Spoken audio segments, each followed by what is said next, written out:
When Trump mocked Obama's Harvard law degree as overrated, no one expected the former president to answer, leave on air with a calm, cutting response that left legal experts speechless.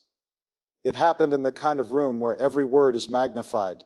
The White House press briefing was already tense. Afternoon cameras clicked, reporters shifted in their seats, and President Trump stood at the podium, leaning forward with that familiar air of impatience. Then, almost out of nowhere, he dropped a line that would dominate headlines within the hour. "You know," Trump said, his voice carrying a mix of sarcasm and bravado. "They say Barack Obama went to Harvard Law. They say he was a big shot editor of the Law Review. Honestly, overrated. I've seen better lawyers from community college." The room rippled with murmurs. Some reporters glanced at each other, eyebrows raised. Others immediately started typing furiously. Knowing this was the soundbite that would lead the evening news, it wasn't the first time Trump had attacked Obama, but this was different. It wasn't about policy or politics, it was personal. He wasn't just questioning Obama's decisions as a former president, he was questioning his very credibility, the foundation of his professional life. A reporter from the Associated Press raised her hand, her voice cutting through the noise. "Mr. President, are you suggesting Barack Obama's law degree isn't legitimate?" Trump smirked, pausing long enough to let the camera zoom in. "I'm saying Harvard hands out fancy titles, but it doesn't make you smart. Look where it got us: 8 years of a disaster. If that's what a Harvard degree gets you, maybe it's not worth very much." The room erupted, half with shouted questions, half with stunned silence. A correspondent from CNN shouted over the noise, "Do you have any proof of what you're saying?"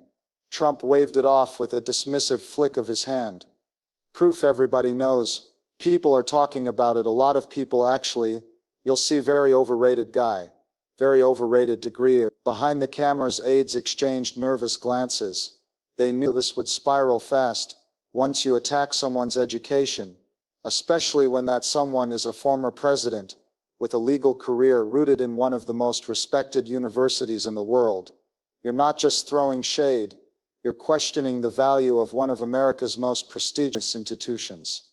One reporter from the Washington Post pressed harder, "Mr. President, are you aware that Barack Obama graduated magna cum laude from Harvard Law, and was the first black president of the Harvard Law Review?" Trump shrugged, almost reveling in the attention. "Yeah, I heard the stories. Doesn't impress me. Titles don't make you a leader. Results do, and I've delivered results like no one else. You look at him, you look at me. Who's winning? It's not even close." The camera zoomed in closer, trying to catch every flicker of expression for the journalists in the room.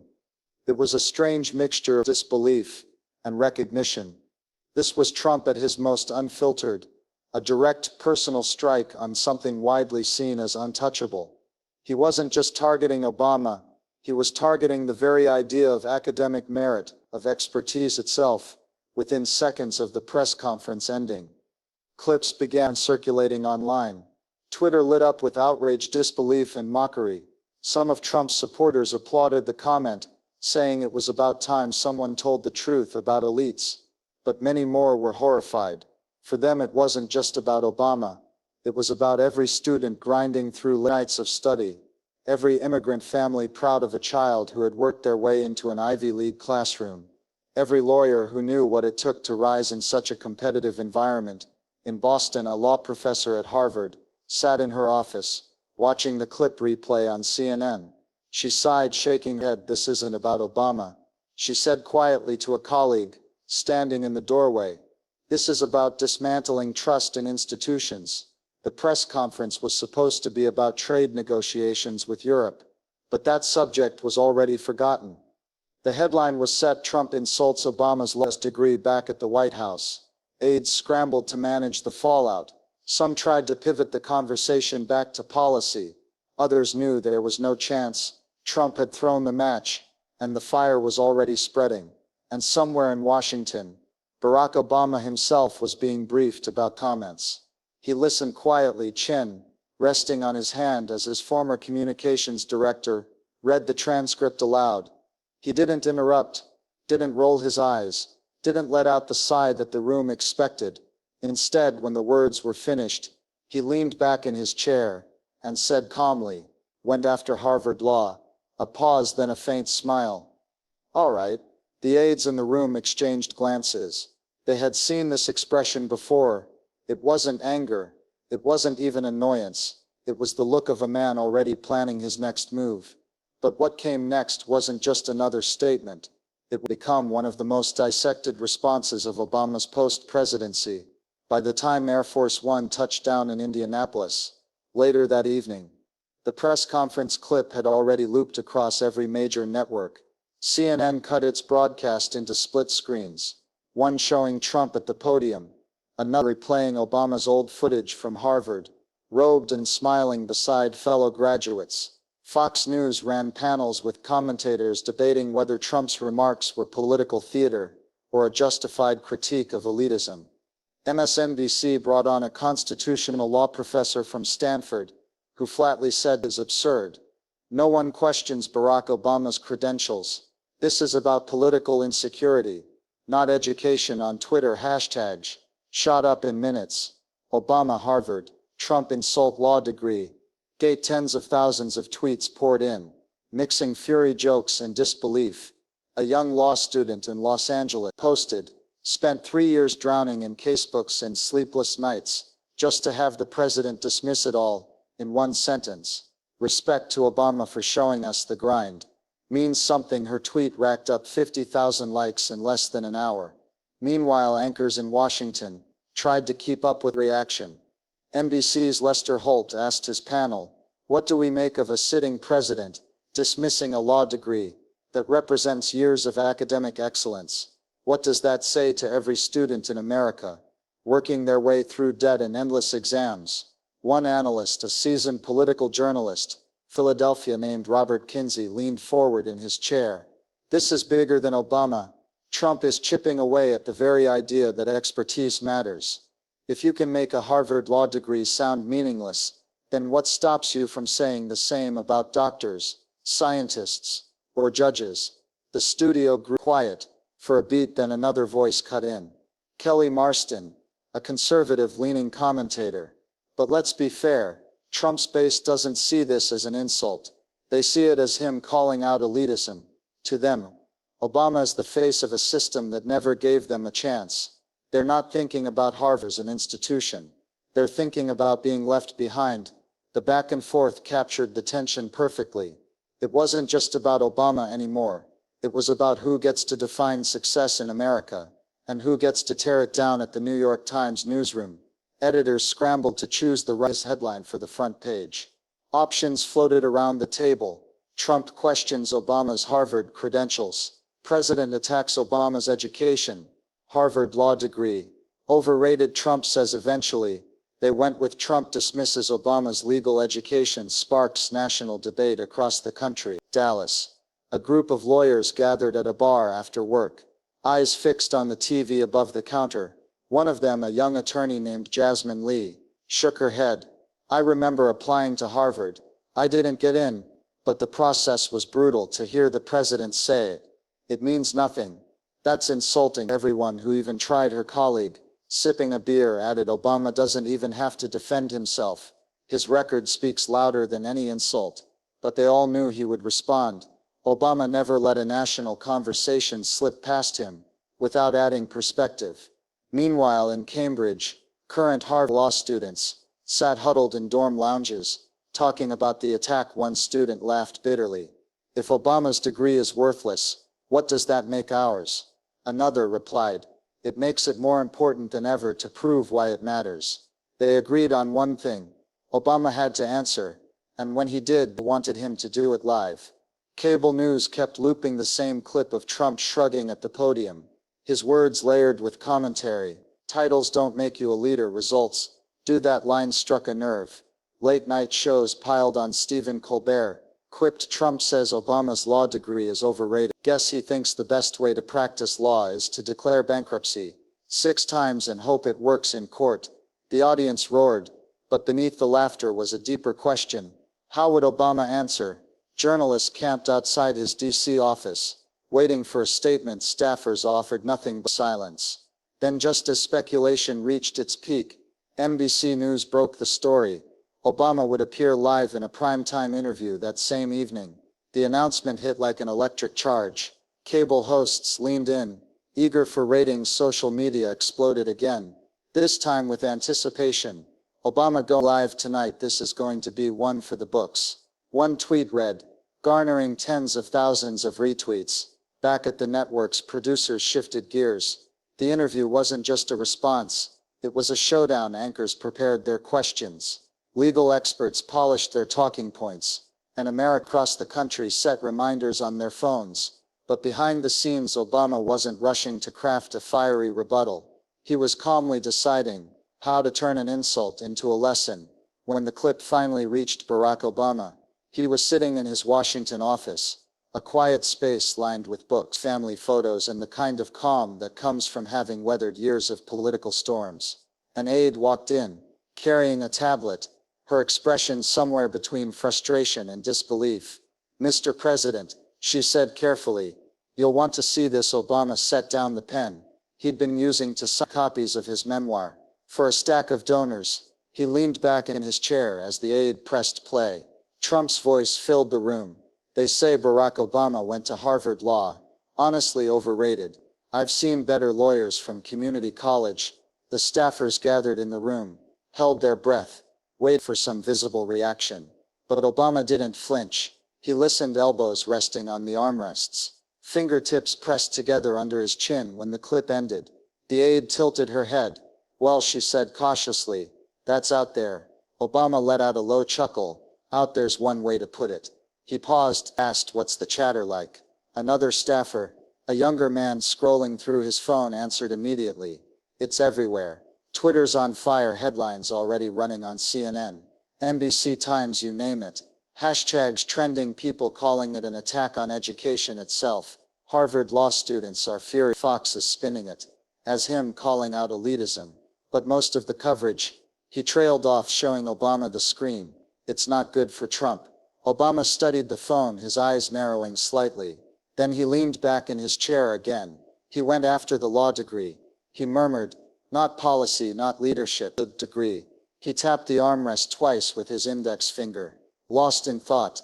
That's when Valerie Rhodes, one of his longtime advisors, stepped forward. So what do you want to do? Issue a statement.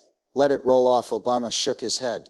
If I release a statement, it'll just look like I'm playing defense. That's his game.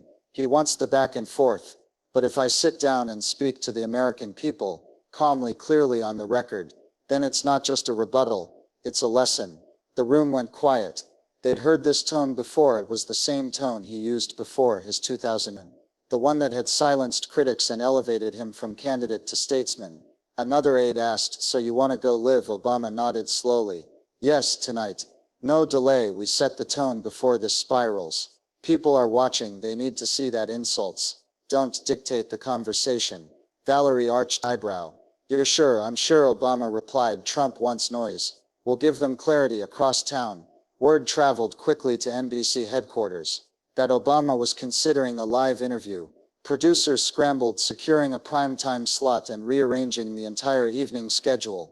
Anchors, panelists were called in, and the anticipation grew hour by hour. Meanwhile, Michelle Obama, who had been briefed earlier, called her husband. Her voice was steady, but there was an edge of frustration. He attacked Harvard, Barack.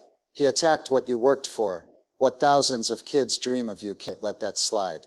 I'm not letting it slide, Obama assured her, but I won't swing wild. That's not who I am. I'll answer him with substance. That's how you teach people where truth really lies. She was quiet for a moment. Then softer, she said, make it about more than you make it about everyone. Whoever worked their way up through books, long nights and doubt. That's bigger than one insult. Obama smiled faintly. That's exactly what I was thinking back in the office. Aides worked quickly to prepare talking points, though Obama waved most of them off. I know what I need to say, he told them. Keep it simple. Respect institutions, respect truth, and remind people that leadership is proven by action, not by tearing others down by late afternoon. The news was official. Obama would sit down for a live primetime interview at 8 p.m. Eastern. The announcement spread like wildfire. Twitter feeds exploded again. Newsrooms adjusted their rundowns. On cable, anchors teased the coming interview, like it was a heavyweight fight in Boston. A group of law professors gathered in a conference room. At Harvard, one of them, Professor Alan Kim, looked around the table. I've taught constitutional law for 20 years quietly, but I guarantee Obama's about to give the country the most memorable lecture they'll ever hear. But before the cameras rolled, America needed to see how Obama would prepare himself for a moment that wasn't just about defending a degree. It was about defending the very idea of truth by Eastern time. The news cycle had shifted entirely around one event. Barack Obama's decision to appear live. Cable networks cleared schedules. Producers called in extra crews and editors. In every newsroom in Washington knew this wasn't just another segment, it was a cultural moment. Inside NBC Washington bureau, producers worked feverishly to polish the stage. A mahogany desk, a backdrop of the Capitol glowing in the night sky, and careful lighting to highlight Obama's trademark, calm demeanor. Every detail mattered. We want gravitas, one producer barked. No theatrics, no gimmicks. This history. Treat it that way. At the same time, in Obama's office, his closest aides gathered for what felt like a war room strategy session. But unlike political campaigns of the past, there was no frantic shouting, no flurry of opposition research.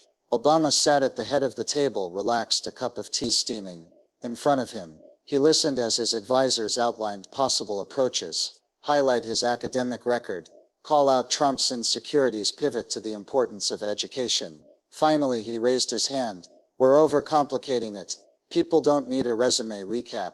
They don't want me to spar, want reassurance that facts still matter, that work still matters, that institutions mean something in this country. If I get drawn into the weeds of my degree, I've already lost. Valerie Rhodes, leaning forward with her glasses perched low on her nose, nodded slowly. So you'll frame it bigger thyself. Obama gave a small smile. Exactly. If this is just about me, then Trump wins. If it's about every student, every parent, every immigrant who believes hard work leads somewhere, then it's not a counterpunch, it's a reminder of who we are. Across the room, an aide scribbled notes, though Obama waved him off again. Don't write me a speech. I'll speak off the cuff. That's how people know it's real. The team exchanged glances. It was risky. Unscripted live interviews always carried the possibility of a stumble, but they also knew this was when Obama thrived, when the stakes were high and he had to distill a complicated idea into something every American could feel in their gut. Meanwhile, back at the White House, Trump was briefed on Obama's impending interview. He grinned when his press secretary told him, "Good. Let him talk. Nobody watches him anymore. I'm the show." But behind the bravado, whispered about whether this might backfire. One senior advisor muttered under his breath, "If Obama does what I think he's gonna do, we're in trouble." As 7,000 approached, America buzzed with anticipation. In San Diego, a group of law students crammed into a small apartment, living room, pizza box stacked on the coffee table, eyes glued to the TV. In Cleveland, a retired judge invited neighbors over, telling them, "Trust me, this is going to be worth watching." Across middle America, in small towns and big cities alike, households tuned in. It wasn't just Obama versus Trump. It was a test of what kind of voice Americans wanted to hear in moments of confrontation. Back in the NBC bureau, the anchor tapped her earpiece. "We're on in 5 minutes. Obama's on site, cameras rolling." The director counted down. "We go live in 3, 2." At that exact moment, Obama was in the green room, adjusting his tie with calm precision. A makeup artist dusted his forehead lightly, but he waved her away. After a second, "That's enough," he said gently. His voice carried the steadiness of someone who knew exactly what he wanted to say. Valerie poked her head in, ready. Obama stood, rolling his shoulders back always. He walked down the narrow hallway toward the studio, each step slow but certain. The weight of the moment pressed around him, not as anxiety but as clarity. As he reached the entrance, he turned briefly to his aide. "Remember this. It's not about me, it's about us." The stage lights flared as he entered the studio, greeted by polite applause from a handful of staff and technicians. He shook hands with the anchor, exchanged a brief smile, and settled into the chair. Millions of Americans sat on couches, bar stools, and dorm room floors, waiting for the words that could turn a petty insult into something unforgettable. The red light on the camera blinked on. But what came out of Obama's mouth in the first 60 seconds would silence even his critics and set the tone for a response that felt less like a defense and more like a national civics lesson. The moment the red light on the camera blinked, nation collectively leaned closer. Living rooms, bars, dorm lounges, and office break rooms became extensions of the studio. The anchor seated across from Obama began with the kind of introduction designed to carry weight. Former President Barack Obama is with us tonight in an exclusive live interview earlier. Today, President Trump questioned Mr. Obama's Harvard Law degree. Calling it overrated tonight, we give him the opportunity to respond. The anchor's voice faded, and the camera cut to Obama. He looked steady, composed, his posture upright, yet relaxed, no clenched jaw, no tension in his eyes, the familiar calm that had defined his presidency.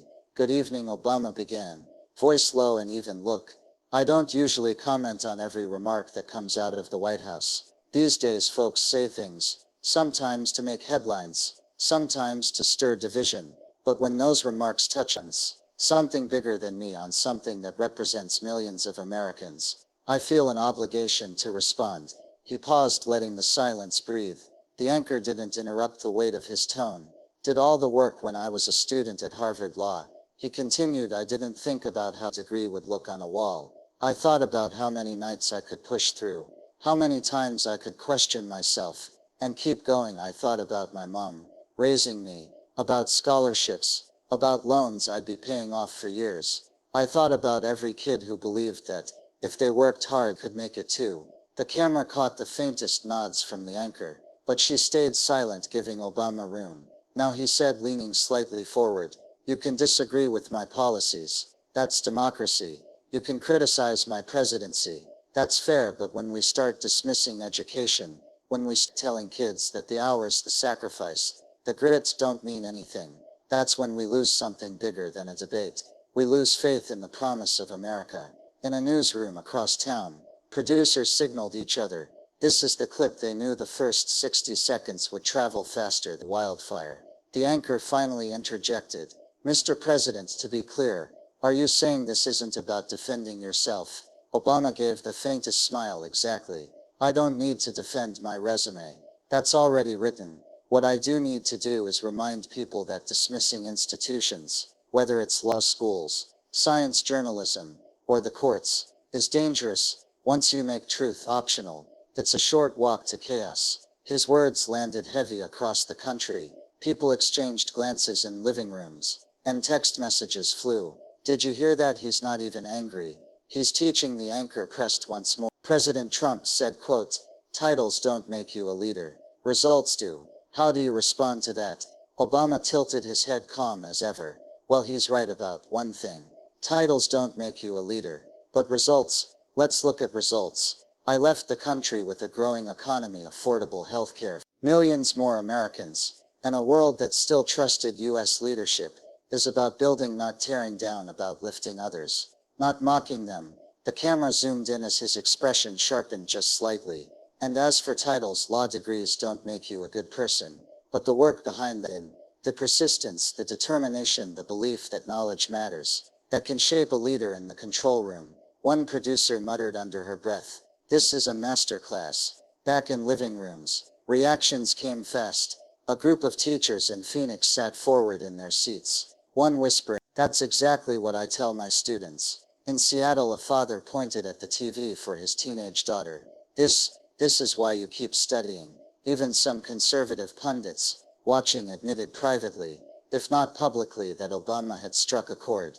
It wasn't bombast, it wasn't anger. It was clarity, and clarity has a way of cutting through noise. The anchor let the moment sit, then said, we'll continue with more questions in a moment. But first, we need to take a quick break. Obama leaned back, clasping his hands loosely, and gave a small nod. The cameras cut to commercial, but the feeling in the room was unmistakable. The stage was no longer about defending a degree. It was about reminding a country of its values. But the break was only the calm before the storm, because when they returned, Obama would shift from defending education to directly addressing Trump's pattern of tearing down institutions. When the cameras flicked back on after the commercial break, the energy in the studio had shifted. The anchor's expression was measured. but she couldn't mask the anticipation. Across America, televisions flickered back to life bars, quieted phones were set down, and millions looked forward. This wasn't about catching a soundbite anymore. It was about watching how a former president would answer a sitting president's insult without breaking stride. The anchor wasted no time. "Mr. Obama, before the break, you spoke about institutions and education, but President Trump didn't just question Harvard, he questioned you. He said your law degree was overrated. What do you say to that?" Directly, Obama exhaled slowly, almost like he had been waiting for the direct challenge. "You know, when I first heard what was said, my first instinct was to laugh. Because let's be honest, my life does hinge on whether someone else approves of my degree. But here's the thing. It's not about me. When a sitting president tells the country that education, that hard work is meaningless, that's not just a jab at Barack Obama. That's a jab at every kid in Detroit, pulling an all-nighter to pass the bar. That's a jab at the single mom in Phoenix, finishing community college while raising 2 kids. That's a jab at every immigrant family that saves every dime so their child can walk across a graduation stage. The anchor didn't move. The silence that followed wasn't awkward. It was heavy. Obama leaned forward, his voice gaining quiet strength. "I came from modest beginnings. My mother raised me often, struggling to make ends meet. Scholarships, loans, late nights. That's how I made it through Harvard Law. And let me tell you, there's nothing overrated about that. There's nothing overrated about professors who demanded more of me, or the classmates who pushed me harder than I thought I could go. That degree isn't a title, it's a record of perseverance." The anchor jumped in. "But President Trump argues that results matter more than credentials." Obama gave a faint smile. "And I agree with him. Results matter. So let's talk about results. Millions of families gained health care under my administration. The auto industry recovered. Bin Laden was brought to justice. Those are results. And you don't get there by dismissing knowledge. You get there by valuing it." His tone sharpened slightly. "The never raised leadership isn't about tearing others down. To feel taller, leadership is about lifting people up. It's about setting an example so that when kids see the highest office in the land, they see dignity. If you tell them education means nothing, what do you think happens to their ambition? You tell them perseverance is overrated. What message does that send to a 12-year-old kid working through algebra homework tonight?" For a moment the studio was so quiet, you could almost hear the hum of the lights above. The anchor let the pause linger before asking, "Do you think President Trump's remarks are dangerous?" Obama didn't hesitate. "I think when you dismiss institutions, whether it's higher education, science, journalism, or the judiciary, you're telling Americans that nothing is reliable except one person's opinion. And when that person sits in the Oval Office, that's not just reckless, it's dangerous." The camera cut tighter on his face as he continued, "Democracy isn't built on one man's hunch. It's built on laws, on facts, on shared truths. When we start dismantling that, we lose the glue that holds us together." His words seemed to stretch beyond the studio, into classrooms, courtrooms, and kitchen tables across the country. Viewers weren't just hearing a defense of one man's degree. They were hearing a defense of the country's foundation. The anchor finally broke the silence. "Mr. President, some might say you're using this moment to lecture rather than defend yourself.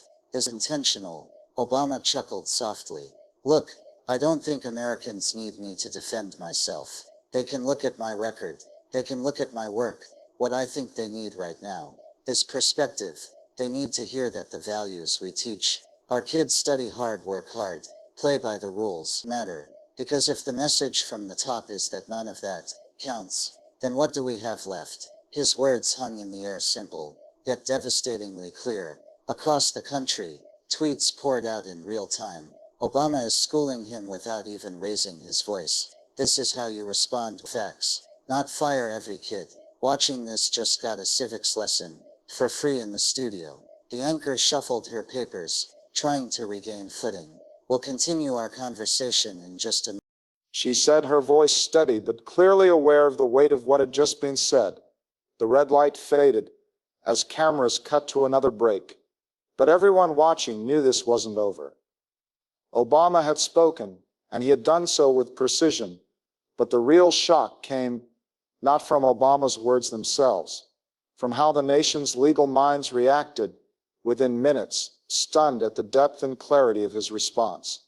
The interview had barely gone to its second commercial break when the legal community erupted across the country. Professors, practicing attorneys, and constitutional scholars were already phoning into networks, scrambling to put words around what they just heard. For many, it wasn't the content alone.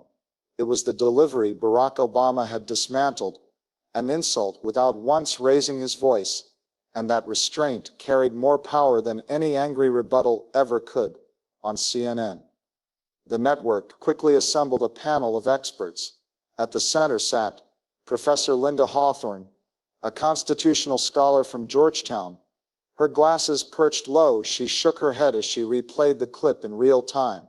"That wasn't a response," she said firmly. "That was a clinch." He took what could have been a personal attack and turned it into a broader message about institutions and democracy. That's how you elevate the conversation. Beside her attorney, Michael Reyes, who had clerked for the Supreme Court in the 1990s, nodded. What struck me was his framing. He didn't defend Harvard as an elite institution.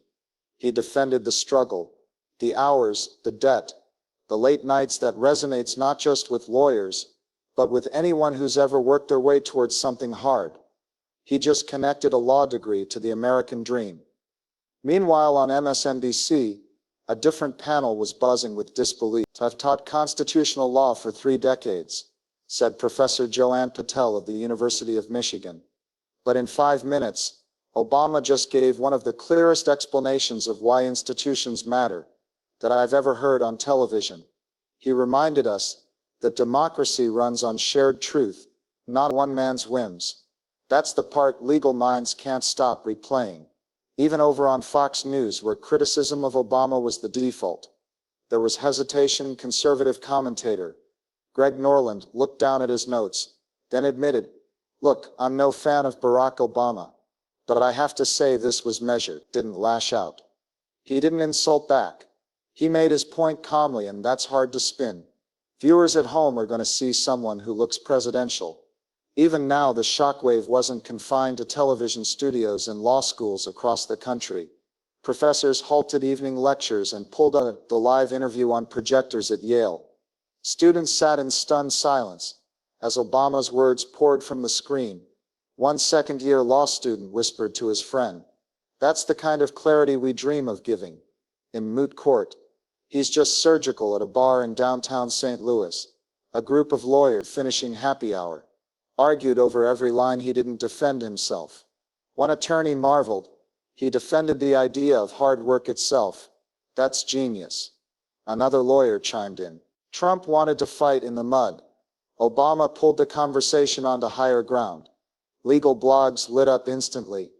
Titled "Obama's Harvard Defense, a Civics Lesson," on live TV, and "When Law Meets Leadership" popped up within an hour. One piece from above. The law read, "Barack Obama didn't just win the argument.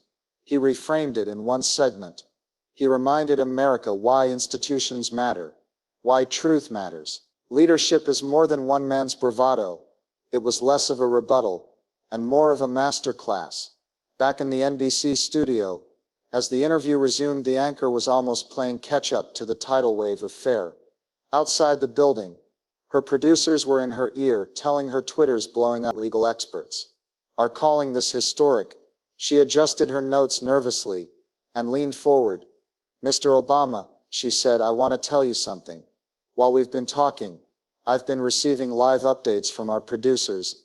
Legal experts across the country are already weighing in. Many are calling your comments a civics lesson, and some are saying this will be remembered as one of your most important public responses since leaving office. How does that make you feel?" Obama smiled politely, his hands folded on the desk. "Well, I'll leave the headlines to the press. I'm just trying to speak plainly about what matters, and if people find value in that, then I suppose it tells us something. Americans are hungry for clarity, hungry for truth in homes across America." Viewers felt that statement like a jolt. This wasn't spin. This wasn't soundbite politics. It was the simple, steady voice of someone who seemed more interested in teaching than in trading blows. Meanwhile, back at Harvard, the dean of the law school gave a brief press statement to a crowd of reporters who had gathered outside the gates. Barack Obama earned his degree here through merit, hard work, and excellence, the dean said firmly, to hear him defend not just himself, but every student striving for better. Well, I think tonight speaks for itself. The reaction spread from scholars and professors to ordinary Americans. Tweets, Facebook posts, and even Instagram reels began circulating. One particularly viral clip came from a teacher in Oklahoma who filmed her classroom full of high school juniors watching Obama speak. She captioned it, "They just watched a president explain why their homework matters." That's the lesson for tonight, that the real test of the night wasn't in classrooms or studios. It was in the living room of everyday Americans, where ordinary people weighed his words against Trump's insult and decided whose vision of leadership they believed.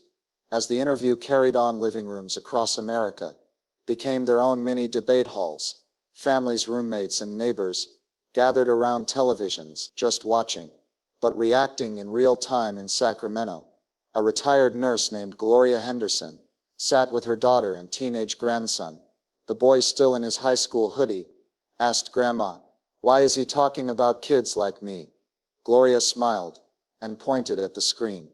"Because he wants you to know it matters. Those long nights studying those tests you hate. He's telling you that's the road to something bigger. Don't let anyone cheapen that." The boy leaned back, quiet now, but his eyes stayed fixed on the television. In Austin, a small group of Uber drivers parked their cars in the lot of a talk joint, watching the interview on someone's tablet propped up against a soda cup. One of them, Sergio, shook his head. Man, he didn't even get mad. He just flipped it like he took the insult and made it into fuel. "That's what you call control," another driver added. "And he talked about moms working 2 jobs to get kids through school. That hit me right here." He pressed his fist to his chest. Meanwhile, in Boston, a group of Harvard law students crammed into a dorm lounge, the same institution at the heart of the insult. A young woman, Maria Alvarez, stood up after Obama's line about kids grinding late in the night. She said firmly, "That's us. That's every one of us in this room. If he can sit there and carry that insult with calm, then we have no excuse to give up on our own fight." The students clapped, not out of politeness, but because they felt like someone had just defended their daily struggle on national television. On Twitter, reactions came like a flood. A clip of Obama saying leadership isn't about tearing others down to feel taller crossed 2 million views in under an hour. A high school teacher in Kansas reposted it with the caption, "Play this in every classroom tomorrow." A lawyer in Miami tweeted, "I spent years in debt for my degree. Tonight Obama reminded me why it mattered, and why it still matters." In Cleveland, a group of factory workers watched from the corner TV. At a union hall, one of them, a man in his 50s, with grease on his hands, muttered, "I didn't vote for Obama, damn. That sounded right, guy. Talks like he actually knows what it means to work his coworker." Nodded slowly. "Trump talks loud. Obama talks steady. Sometimes steady wins." But not all reactions were supportive. In rural Missouri, a family sat at their kitchen table, Fox News streaming on the laptop. Father scoffed, "Harvard. This Harvard. That elitist garbage. Trump's right, real smarts don't come from a degree." His teenage daughter hesitated before replying, "Yeah, but he didn't sound elitist. He talked about regular people working hard. Didn't you hear that part?" The father went quiet, staring at the screen as if unwilling to admit she might have a point. Instagram filled with short reels, especially among college students. One video showed a young woman studying in her dorm, pausing her flashcards to hold her phone up to the screen where Obama was speaking. The text over the video read this: "Why I don't give up at 2 a.m. It was shared more than 100,000 times. Even celebrities chimed in. A well-known actor from Los Angeles posted, "Obama just taught the best class I've seen on live TV. Calm facts, respect. That's leadership." A country singer from Tennessee tweeted, "You don't have to like his politics, but respect how the man carried himself. Tonight, that's how adults handle nonsense." Back at NBC headquarters, producers were overwhelmed by the flood of viewer emails. One caught their attention immediately. It was from a middle school principal in Des Moines, Iowa. "I had 200 auditorium tonight watching this interview," she wrote. "For once, they weren't fidgeting. They weren't on their phones. They listened, and afterward they asked questions about law, about democracy, about working hard. You don't see that every day." As the program drew closer to its end, the anchor leaned with one more question. "Mr. Obama, tonight you've spoken about education, democracy, and leadership. But the truth is, your remarks have already sparked debate. Across the country, social media is exploding. Law schools are pausing classes. Families are having conversations in their living rooms. You expect your response to resonate this strongly." Obama clasped his hands, his tone measured honestly. "I didn't think about residents. I thought about responsibility. When you're given a platform, whether it's the presidency or a classroom, you owe people clarity, and if tonight helped one student believe that their work is worth it, then it was worth my time." But as the interview wrapped, the question became, what would the fallout look like in the days to come, especially inside the White House, where aides scrambled to manage the damage from a moment that wasn't supposed to be that powerful. By the time the credits rolled on the NBC interview, the air in Washington felt charged. Obama had spoken for less than an hour, but the aftershocks were immediate and unmistakable. Cable networks replayed his quotes on loop, headlines screamed across digital front pages. Obama responds with calm precision. Former president turns insult into civics lesson. Obama's words reverberate nationwide. At the White House, the atmosphere couldn't have been more different. Trump's senior aides were huddled in the Roosevelt room. The mood tense, phones buzzed with incoming texts, email alerts, and push notifications from news outlets. Every staffer in the room knew the same thing. What had been intended as a throwaway jab at Obama had become the story of the week. One advisor tossed his phone on the table in frustration. "It's everywhere. Every network, every outlet. They're not even calling it a response. They're calling it a lesson." Another aide flipped open a laptop, projecting trending hashtags onto the wall. "Our civics lesson. How Obama speaks truth matters. He's hijacked the narrative. People aren't mocking him. They're applauding him. Even independents, even some of our voters." Trump himself paced the room, visibly irritated. "Fake news," he snapped, waving a hand dismissively. "Nobody cares about what Obama says. Nobody's watching." But one of his pollsters spoke up carefully. "Mr. President, with respect, people are watching. We're seeing a spike in approval for Obama just in the last hour. His words about education and leadership, they're cutting across party lines. We can spin, but the footage is everywhere." Trump shot him a glare, then dropped into a chair.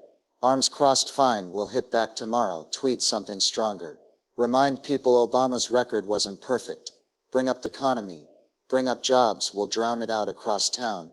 The late night shows wasted no time, turning the moment into their opening monologues. Jimmy Kimmel told his audience Trump said Obama's law degree was overrated. Obama responded by giving us all a free lecture on democracy. "That's like insulting a doctor and then getting a full checkup for free." The crowd roared with laughter, but even the comedians knew there was more weight here than usual. Newspapers across the country ran editorials by dawn. The Boston Globe wrote, "What America witnessed last night was a reminder of how far dignity and reason can carry an argument even in the face of mockery." The Chicago Tribune added, "Obama's calm response stood in stark contrast to Trump's bluster. In that contrast lies the future of political discourse in Houston." A local morning radio host fielded calls from listeners on both sides. One man said, "I don't like Obama's politics, but he carried himself with class. That's what I want my kids to see." Another caller pushed back, "Trump's right degrees don't mean much in the real world." Yet the host noticed something unusual. More callers than not leaned toward Obama's side, praising his restraints. By mid-morning, the story was dominating international headlines. As well, the BBC called it a defining moment in the Obama-Trump rivalry. Le Monde in France described it as Obama giving a calm rebuttal that transcended politics. Even in conservative outlets, abroad, commentators noted how unusual it was for a former leader to so effectively shift the narrative away from the sitting president. Back at Harvard, students organized an impromptu gathering. On the steps of Langdale Hall, they held signs that read, Hard work is never overrated. And truth still matters. A professor addressed the crowd with a microphone. Last night Barack Obama defended more than a degree. He defended the principle that effort counts, that knowledge matters, and that no one, no matter how powerful, should strip that away. The momentum spilled over into classrooms. Teachers from California to Ohio reported that the students wanted to talk about the interview not as gossip but as substance. One middle school teacher in Arizona said, "For once my kids wanted to debate something real. They weren't asking about TikTok. They were asking why truth matters in democracy." Meanwhile, editorial boards weren't the only one weighing in. A group of prominent judges, speaking anonymously to reporters, admitted that Obama's remarks hit them hard. "We've been worried about public trust in the judiciary," one judge said. "When a leader dismisses institutions so casually, it erodes confidence. Obama reminded us why protecting trust matters." As the day went on, Trump stuck to his word. His Twitter feed lit up with counterattacks. Obama was a failure. Harvard isn't what it used to be. Results are what count, not paper degrees.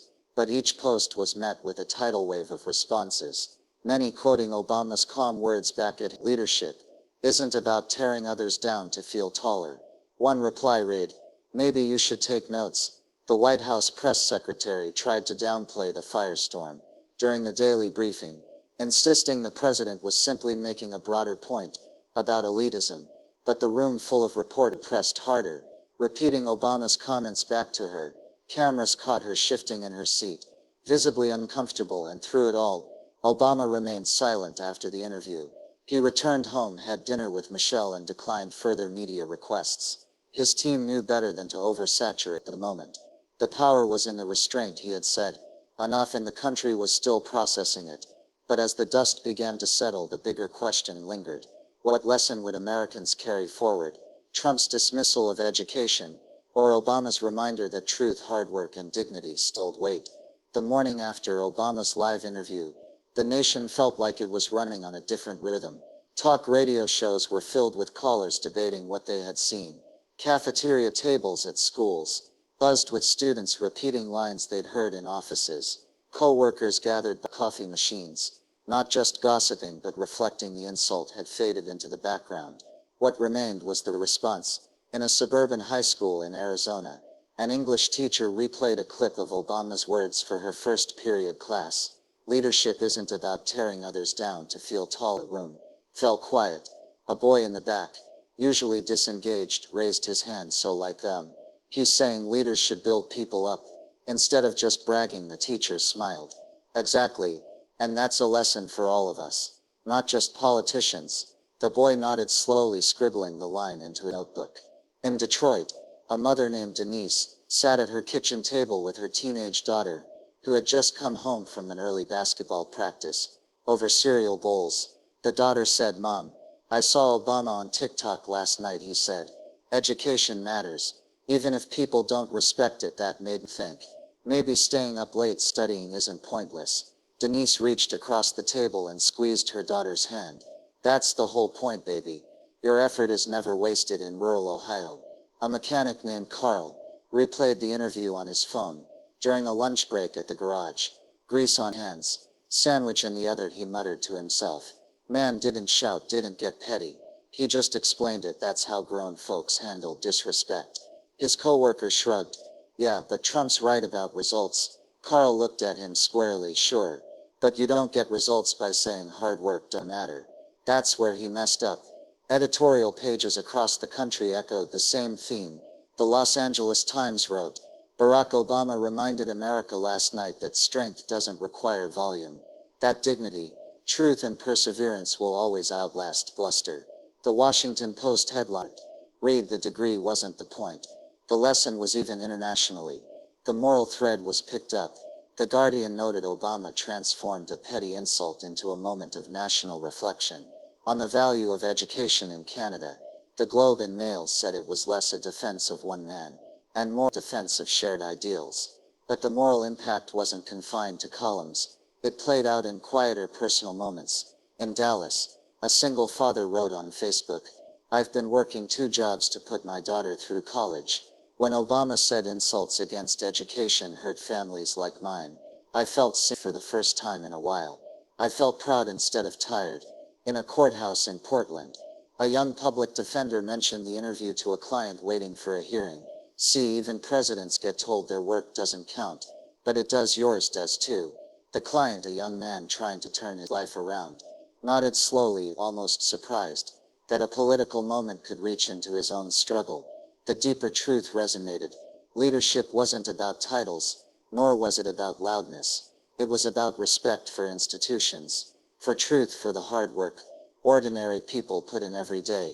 Obama had modeled a way to respond to provocation, without sinking into pettiness. Trump's insult had been sharp, designed to wound.